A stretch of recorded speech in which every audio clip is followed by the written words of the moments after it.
Okay, turn 42. I just recorded this whole turn and then found that my recording had actually cut off like 3 minutes into it for some reason. I must have hit the hotkey by accident.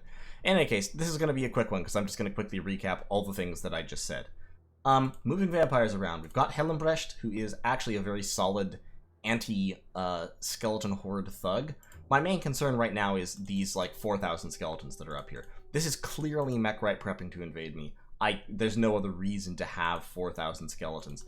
They also form a barrier that prevents me from getting scouts through, because I can't get scouts through these provinces, which is another indication to me that he's planning to invade me.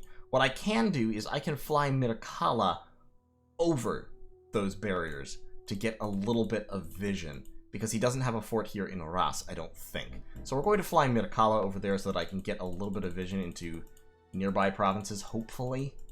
And see a little bit more of what's going on. I don't need Mirkala right now. She's a seducer. Well, actually, I'll tell you what. She's a flying seducer, so she could actually be useful. Yeah, okay, so just research for right now. But these guys can't get through the wall of skeletons. Which means that I can't see what's going on in here. I have to start summoning, like, I would have to start casting Black Servant. Actually, Black Servants couldn't either, because they can't fly. Shadow Imps, maybe. Yeah, I'm actually going to start doing that. I'm going to start binding Shadow Imps. Because, if I recall correctly, Shadow Imps can fly. And I have the income to support it, so we're just gonna start binding, like, tons and tons of Shadow Imps to launch over the walls here. These guys can hide. We're preaching to keep our dominion up. Blood hunting, etc. Okay, we're storming the Order of the Divine Flame this turn. We're building up gems in an effort to recast Eternal Pyre. Hopefully next turn. If not next turn, then the turn after that.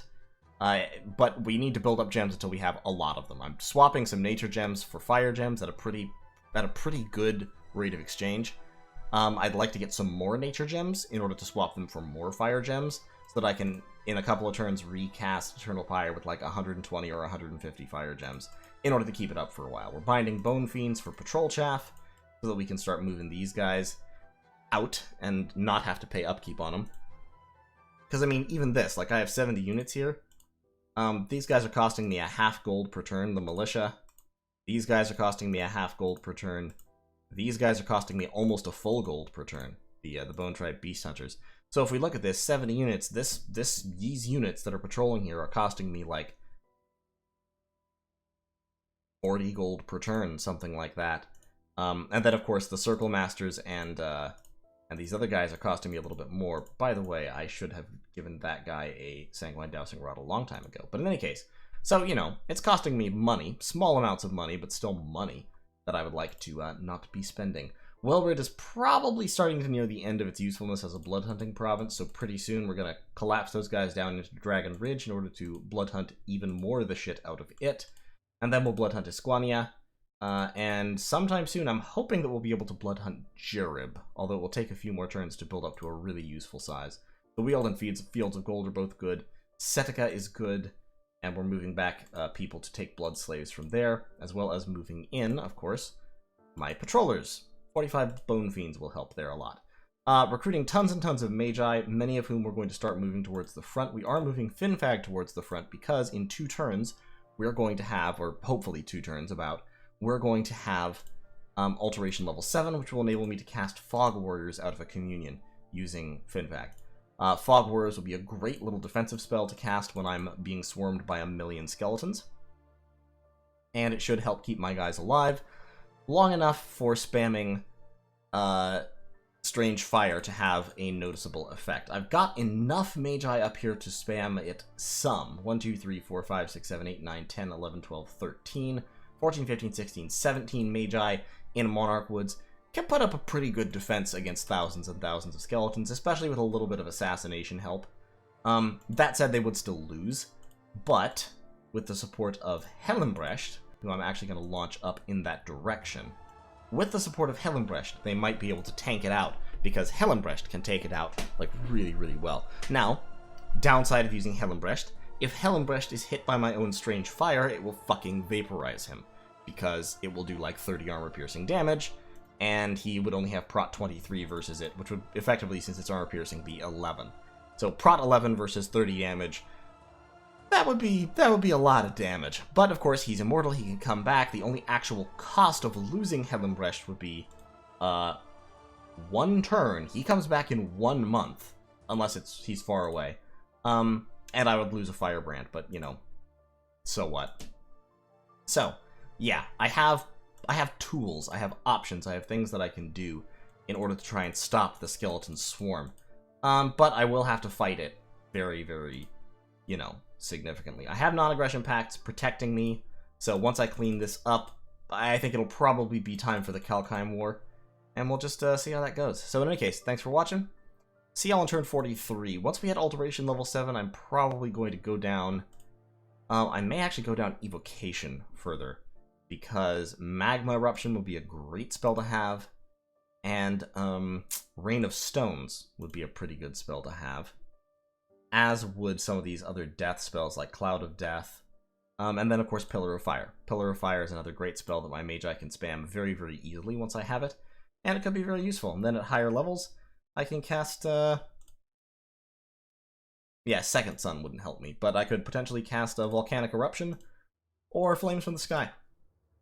Or, where's Firestorm? Yeah, Firestorm at level 7 would be something that I could definitely sort of casually drop on top of large armies of my Demons of Heavenly Fires, if I can get them, and in order to wipe out large armies of skeletons. These skeletons are a lot more resistant to Firestorm than normal since they have armor, but still, Firestorm would still chew through them. So in any case, thanks for watching.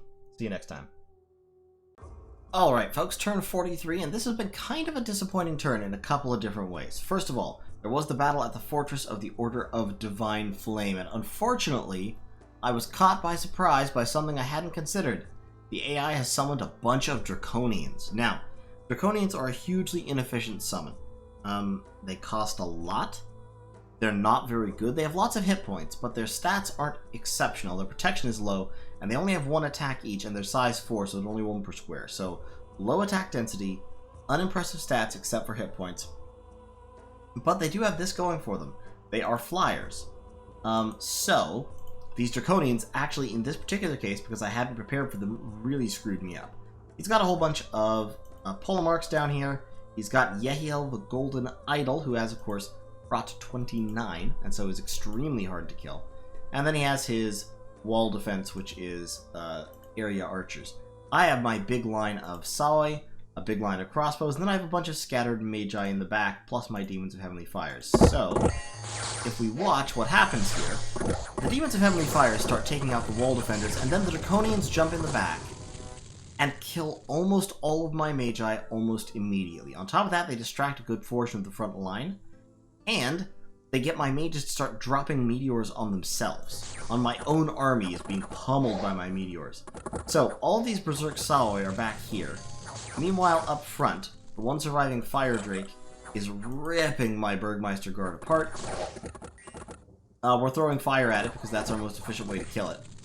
And in the back, these Draconians are just... they're dying pretty quickly, but they die slow enough that they're able to kill my mages with bites, and this Magus is running away. You can see here he only has 1 Communion Slave left in the Communion. There's only a couple of my Magi still alive. Finally, the front line starts to go in. The Saoi charge, but they're charging through Magma Blast, through Magma Eruptions and such. They charge on up towards the Polemarchs. They're having a bit of a tough time. They do manage to hit this Polemarch several times. My crossbows in the back are providing supporting fire, but fairly inaccurately. My other units jump in, start trying to fight the Polemarchs. It's not going great. We do... yeah, I don't think we actually managed to kill any of them, because that guy's routing.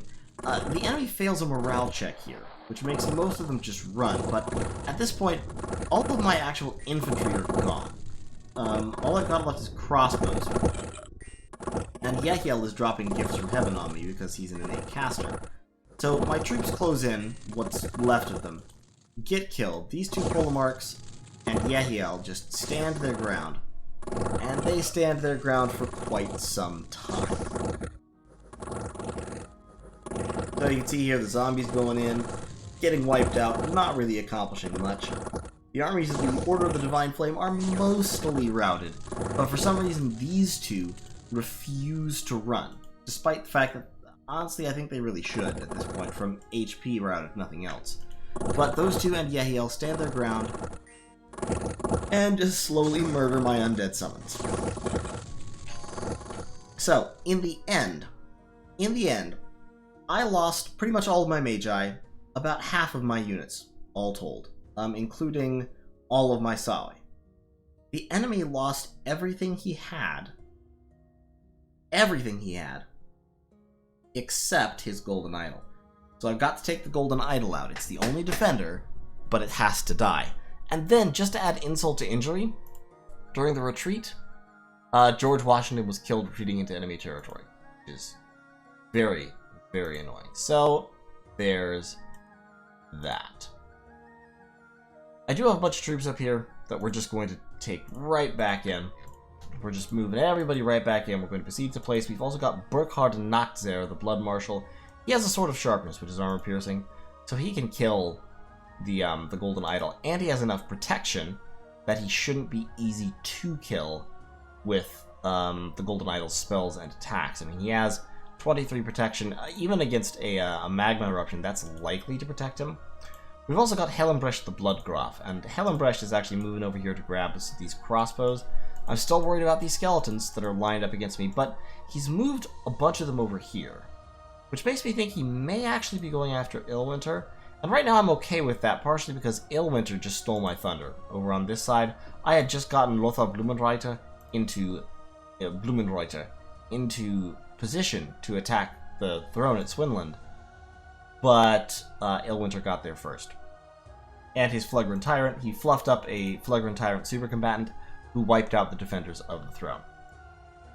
So you can see this guy has a main gauche of pairing, a lucky coin, which I wouldn't say is a great choice for Flagrant Tyrants, or a helmet, copper plate, boots of giant strength, ring of regeneration, and the heart of life, which gives him a ton of reinvigoration.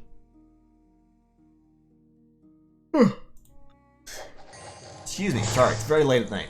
The Springhawks jump down, wipe out everyone, and he just kind of stands there. He is highly shock resistant 20, so he's very unlikely to be injured, and he just stands there stabbing with that main gauche of parrying, one guy per turn, one guy per round, and he's gonna turn timer them. That's how this ends. So we're just gonna skip out through that. He turn timers them, 77 kills, everyone retreats and dies, and he takes the throne, which is super, super unfortunate. Worldwide event, we're getting some luck from the Throne of Fortune, which has been claimed by Nurgle the Lizard King in the name of Bloody Rain. We've also bound a bunch of Shadow Imps, but I discovered that I remembered incorrectly. They do not, in fact, fly. So they can't sneak through the wall of skeletons, so we're sending them down south instead, which is fine. And that's the turn, pretty much. We're moving our troops back to retake the Order of the Divine Flame. In terms of research, we're going to hit Alteration level 7 in 2 turns. We're also going to grab Evocation level 6 for Magma Eruption, and then we're going to book it down Blood. Getting to Blood 7 would be very, very useful, so that I can start casting Curse of Blood to get Vampire Lords, and potentially also grab Father Ill-Earth and or some Archdevils, assuming no one else has gotten them yet, which is a big assumption, but it's possible. And, just still churning out a whole bunch of Magi from everywhere, just really building up my Magus population, which I just think I need more Magi, you know? Like, you can never have too many Magi, am I right?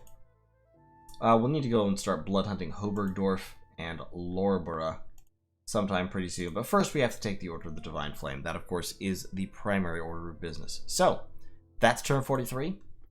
I'll see y'all... Oh, wait, you should be researching. I'll see y'all in turn 44. Alright, folks, turn 44. Pretty quiet turn all told. Bound a bunch more Bone Fiends and some more Shadow Imps. I'm actually going to transition those guys to binding yet more Bone Fiends, though, because I desperately need Siege Chaff. Captured a whole bunch of Blood Slaves, retook control of the Order of the Divine Flame, luck all around the world, which is nice, and we completed our Citadel in Azimar. We are taking advantage of it to start pumping out some Warrior Magi to hunt for randoms, because we need some more randoms. Orlak is empowering himself in blood, because right now we have a lot of blood slaves and decent blood slave income, but we're not really doing anything with it. Because we can't summon more vampires, so we need to do a little bit more research. We're going to hit Alteration level 7 to give ourselves Fog Warriors and Marble Warriors, as well as a bunch of other cool stuff. We're going to grab Evocation level 6 for Magma Eruption. I think I've said all this before. And then we're going to run down Blood Magic all the way to 7. On the way, we'll be able to grab Call Horror, Ritual of 5 Gates, Bind Ice Devil. At level 7, we'll hit Father Ill-Earth and Curse of Blood, which Orlac can start using to summon actual Vampire Lords, which will be Servitude. We have Construction level 6, so we could do something with that if we had a Blood 2 sitting around somewhere, but we don't, because we haven't been recruiting them. So, Orlac will forge stuff after that. We're still sieging down Gaeta very, very slowly. We're also sieging down the Order of the Divine Flame very, very slowly. That's why I'm starting to, up here, mass up Bone Fiends. Bone Fiends will very much help, in that they will... they're very cheap siege chaff, and very, very useful for that purpose. I don't have enough assassins here to actually make a difference against all this shit if this shit comes in against me, but it does look like he's actually pulling skeletons away. So he's definitely going somewhere else with all those skeletons. Where? Interesting question. I don't exactly know. At this point, I think it's fair to say that it's too late in the game for me to end up being a major power, just because I ended up so geographically confined, but if I can kind of stay under the radar for a little bit, after I take the Order of the Divine Flame, I may be able to accomplish something. We're also going to get these troops together that I should have gotten together last turn, and bring them on back. Boniface has this Skull Talisman, which is sort of hilarious. There's 9 vampires in there, which I think I could actually take with this army. Well, maybe not. We'll just send them in here into the Order of the Divine Flame. Burkhard Nachtzer could probably take those vampires because he has heavy armor. So even against the armor-piercing, life-stealing attacks, he has pretty good protection. And he's got a powerful magical attack with the Sword of Sharpness. So Burkhard could possibly kill all those vampires and retake Wold. That might be worth doing, honestly. He doesn't even have any spells that he needs to cast. Yeah, he can just attack. And since he can fly, he would hop over there to the vampires. Yeah, I think I'm going to send Burkhard in to kill those vampires. I think they'll be distracted attacking his troops, and will be fairly easy prey. That'll take away some siege strength, but not a whole lot. We'll get more coming in. We've got a whole bunch of crossbows up here that we're going to lead over into the fray, and we've got, of course, the Bone Fiends we're going to summon up there. So, yeah, should be pretty nice. Blood hunting, researching, working towards getting that Eternal Pyre back up. I've just got to be patient with it. It's just going to take a little bit longer. So, that's the turn, and I'll see y'all in turn 45. Quick one this time. Alright, folks, it's turn 45. Unfortunately, the Blood Graph was not successful. Alas.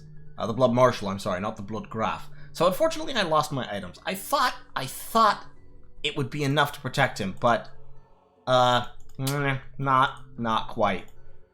His little bodyguard bros here advancing with the crossbows. He flew over. They flew over. I thought for a second that Arnold over here would just get absolutely stabbed. But alas, instead he landed right here again in front of all the vampires and got life drained. Meanwhile, he did basically nothing. He did nothing. I don't know what was going on there, but he did not manage to hit any of the vampires at all, and so they just killed him.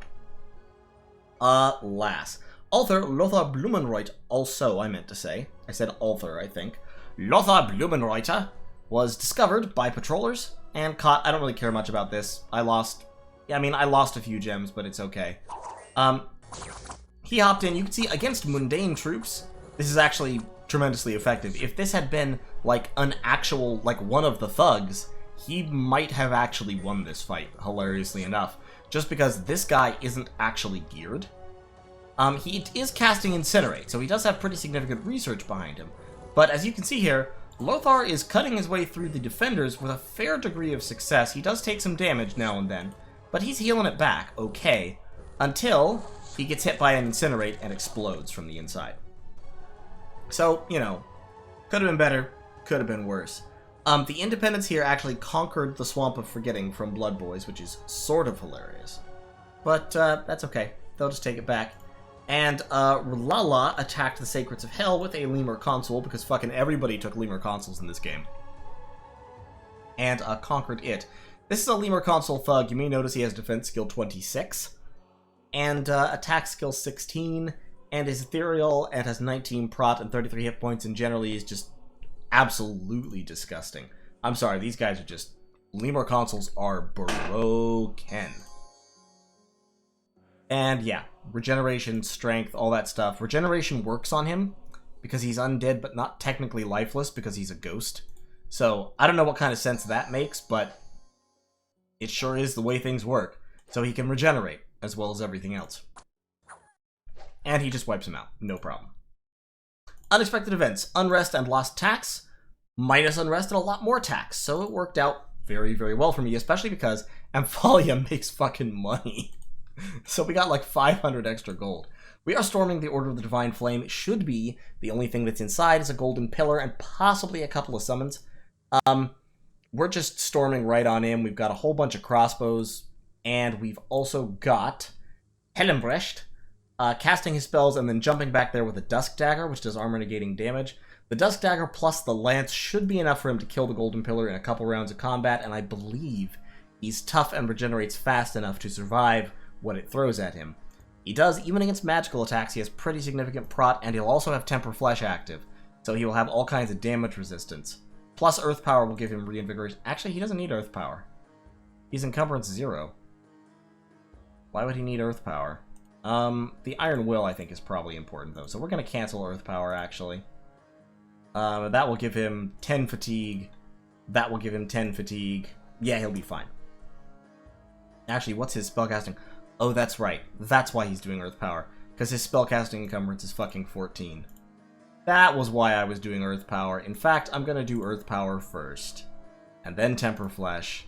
And then Iron Will. Yeah, I think that's probably the way to do it. Okay, there we go. So yeah, he's going to hop to the back, hopefully kill the Golden Pillar with no trouble. He's set to attack large monsters. That should be the only large monster. And after that, we'll try to take out the Wold. But it should be this turn we'll take the Order of the Divine Flame. Meanwhile, blood hunting continues. We are empowering Orlok in blood one more time. And, yeah. Just keeping on, keeping on. Many, many skeletons. The skeleton population seems to ebb and flow a little bit. I don't know if they're actually moving. I think it may just be that scout reports are changing. Which would be, I mean, very believable. Angelique was going to take some troops down, but you know what? In hindsight, I think I'm probably not. I think probably I'm going to keep Angelique right there and preach. To try and push our Dominion out. We're also building a temple here in Monarch Woods, where we have pretty solid defenses. The defenses here ain't bad. These guys, he's going to go end up there. Archer, however, is going to go here to Amphalia, and if we can free up Helmbrecht, then he can, as I've said, provide a pretty solid counter to a skeleton-based army, just by virtue of being incredibly hard for skeletons to kill and having like a firebrand or something.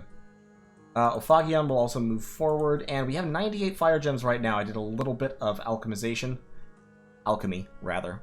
Alchemization isn't a word. So I'm going to wait another turn or two so I can cast it with more gems, because 100 gems still isn't a huge overcast.